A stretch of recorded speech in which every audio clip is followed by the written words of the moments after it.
Welcome to devlog number 1 for the Brontosaurus Milk Crisis. And I gotta say, I'm really liking the way it's coming together here. Threw this together not too long ago for one purpose. And that is, I want to get a big, lush, nice looking little adventure game on a web player. And as such, a lot of the websites you can put it up on, they have different file size limits. I'm gonna kind of go off of, well, so far it's been the biggest limit, and that would be Newgrounds, with their 80 megabyte file limit. Also means, unfortunately, I'm gonna have to do this on WebGL. Now that a lot of browsers are kind of discontinuing support for the Unity web player, which is a shame, but I can kind of see where they're coming from. Kind of a shame about Flash too, granted I don't use it, but good God, a lot of people do, you know? So far I've got a proto little thing. This isn't even an alpha. This is just me doing proof of concept for everything. Oh, isn't that beautiful? Oh yeah, dinosaurs can be milked. At least in this they can. Historically accurate, you know. Well, let's see. Whoa, what was that? Good God.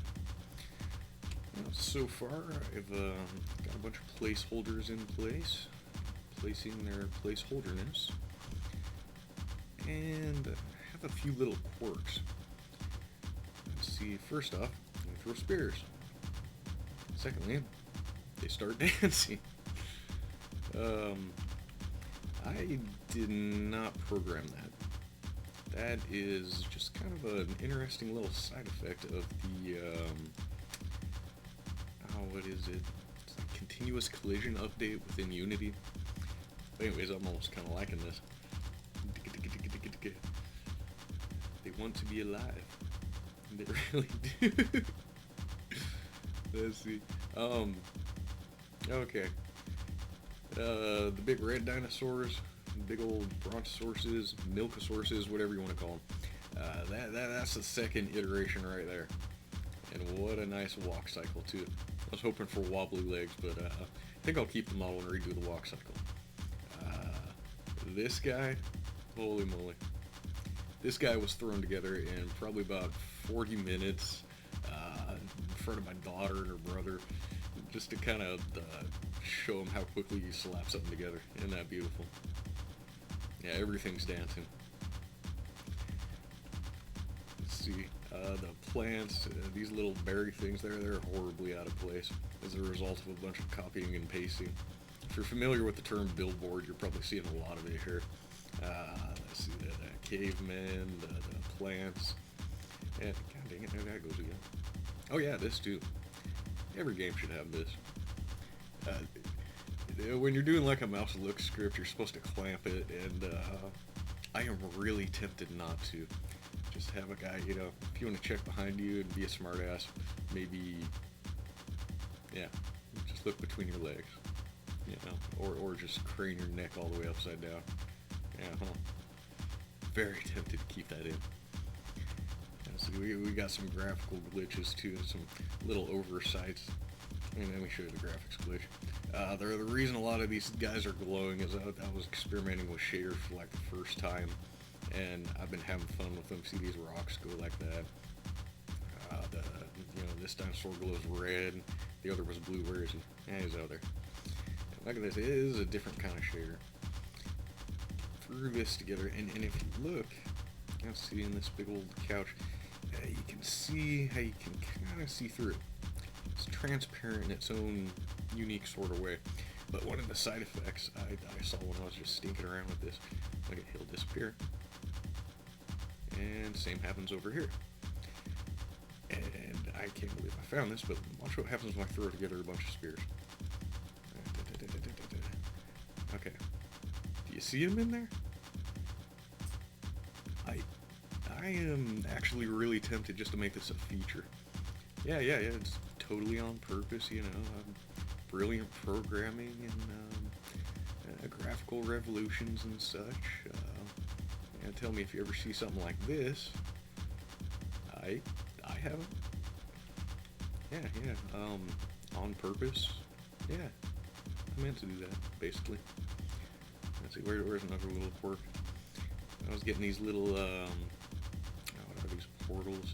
Yeah, just a little experimentation of a way to get the guy around, get some proof of concepts going. And, yeah, this is my volcano, by the way. There's nothing inside yet. Give it time. But if you look at this, basically senses if any collider hits it, like my player collider, well, the player will be teleported. Unfortunately, I didn't really specify much, and if any collider, such as a spear, hits it, oh, it teleports my dude. That one, yeah, that one I'm not keeping. Let's see, where does this lead? Oh, that leads in here. I'm really tempted to do this all in one scene. It's kind of a little thrown together of how a cave might look. And you gotta love the MS Paint dog hieroglyphic sides. Let's see, if I'm gonna do this all in one scene, I'm tempted to hide these underneath the main world. That way you won't have to load in between scenes, and well, everything stays in, or not in, everything stays coherent.